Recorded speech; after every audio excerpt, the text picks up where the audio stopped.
Hello guys! Hello Libra! Welcome dito sa aking channel Libra. Alamin natin kung anong messages, vibration, gabay energy para sa inyong lahat. Ito ay general reading. Pwede kang makaresonate, gamitin mo ang iyong intuition sa panonood. Libra, Libra, Libra. First week ng January, first week din ng 2024. I hope na makuha mo ang energy.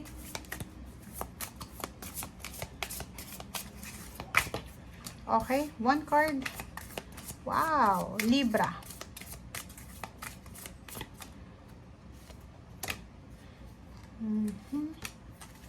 Okay.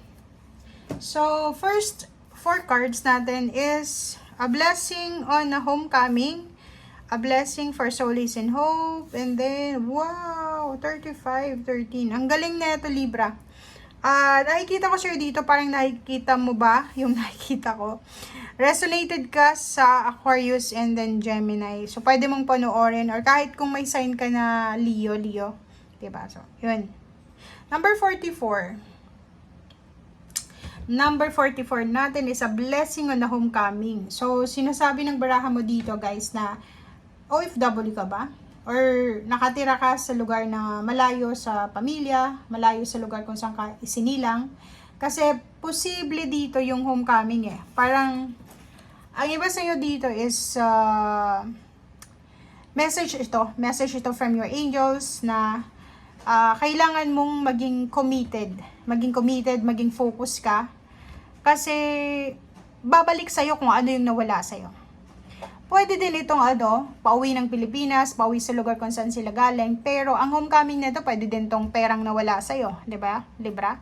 If for example, nawalan ka ng pera ng 2023, nalugi ka, nanakawan ka, na-scam ka, or kano pa man, ang barahang ito ay nagsasabi na may financial success or kailangan mo lang maging committed and focused dahil ibabalik ng universe kung ano man tong financial success na nawala sa'yo, stability, or kung ano man to na nawala sa'yo, naloko ka, or kung ano pa man sa usaping pera, may posibleng new beginnings dito.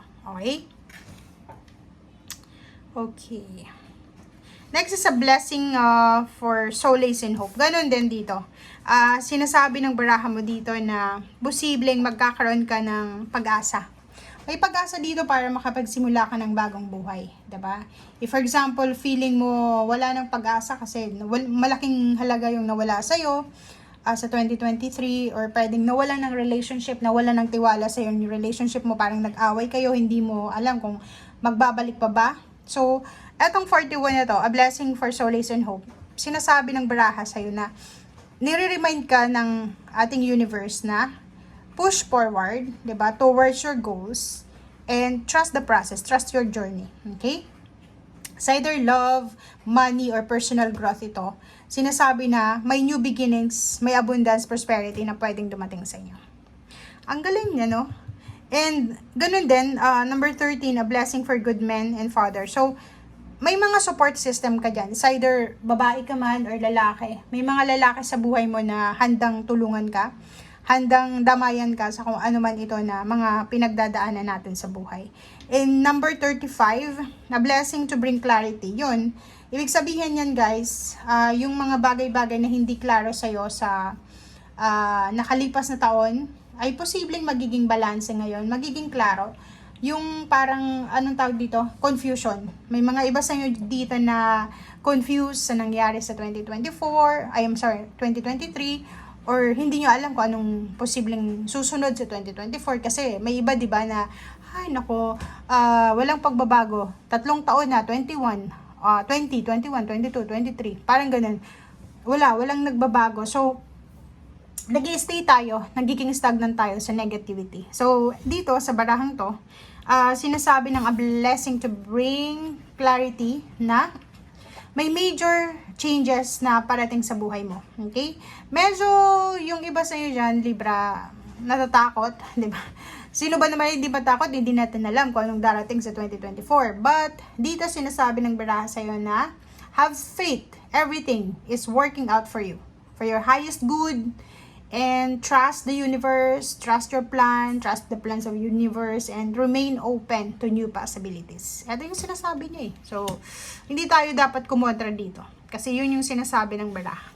May mangyayaring maganda, major na pagbabago sa buhay mo. So, be positive. Be positive. Trust yourself, trust the universe, trust the journey. And i-open mo yung sarili mo sa lahat ng posibilidad. Libra. Diba? Next is 33. Relationship. Wow.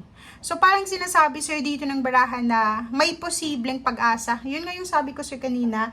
May mga magkakarelasyon sigurong nagkakalabuan. May mga relationship sigurong akala mo wala ng pag-asa. May mga iba sa inyo dyan na parang iniisip nyo, wala ng pag-asa kami na makapag-asawa, matanda na, ganito, ganyan. Dito sinasabi ng barahan na may pag-asa. May door to romance na magbubukas. May mga new beginnings na pwedeng magsimula sa buhay mo. Okay? So, itong door to romance na to, sinasabi na sa relationship, kailangan nating maging courageous, maging brave tayo, maging passionate tayo sa kung ano man ito na gusto natin sa relationship, and take a risk, di ba? Kailangan natin din na mag-take ng risk sa kung, like, gusto mong magkaroon ng relationship pero natatakot ka.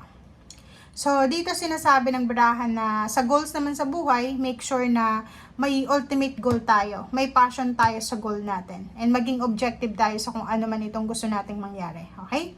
Kasi yung passion mo, siya yung magdadala sa'yo doon sa success. 'Di ba? Kasi kung tamad tayo, wala tayong interest. Kahit nakapagtapos tayo ng pag-aaral, kung pagpasok natin sa trabaho, inaantok tayo, wala tayong interest, walang mangyayari. So, dito sinasabi ng baraha, na hanapin mo yung true passion mo. Para, 'di ba?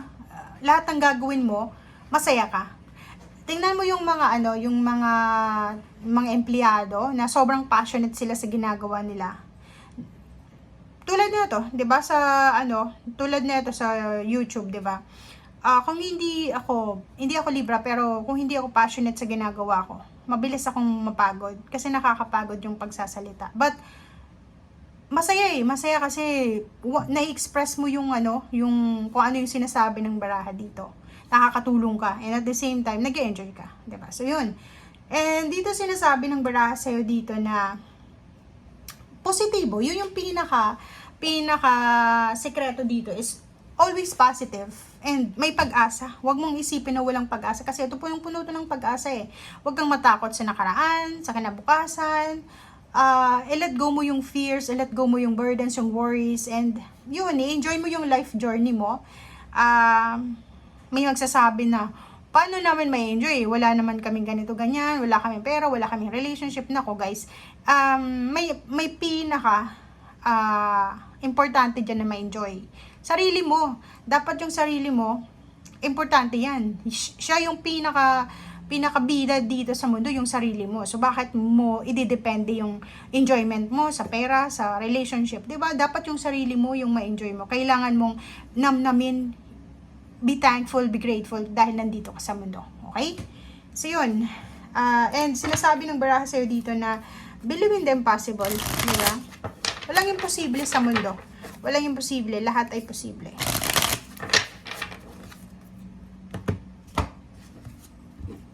Kahit sa relationship naman if hindi tayo passionate sa ginagawa natin, walang patutunguhan yung relationship.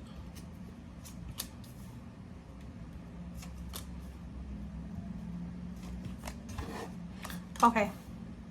5 cards. Okay, ang 5 cards mo nagsasabi na yun. So, etong baraha mo na 33, pwedeng relationship, pwedeng new work. So, pwedeng may bago kang trabaho, bago kang source ng income, ng business, ang posibleng darating sa'yo. Lahat to victory and success. The World card, may positive endings. So pwedeng may work na magtatapos, kontrata na magtatapos, may posibleng contract signing, end ng contract, tapos may renewal, parang ganon. So, may victory and success. So, ibig sabihin, may ibang Libra na mapopromote. Tataas yung posisyon sa trabaho. May Libra na nakafocus sa good health. May Libra na mabubuntis siguro or makakabuntis. May Libra na makakalikom ng malaking halagang pera sa 2024. And may Libra dito na matatapos lahat ng mga mga hindi naging maganda sa 2023. Okay? So, kung makikita mo to, sinasabi ng baraha sa'yo dito na ang mag-o-open sa'yo is money, chances para sa possibility sa love life, victory and success, yung position sa trabaho, it's either business, relationship, love, protection, guidance from your family, or pwedeng good health. Okay? Thank you guys. Bye!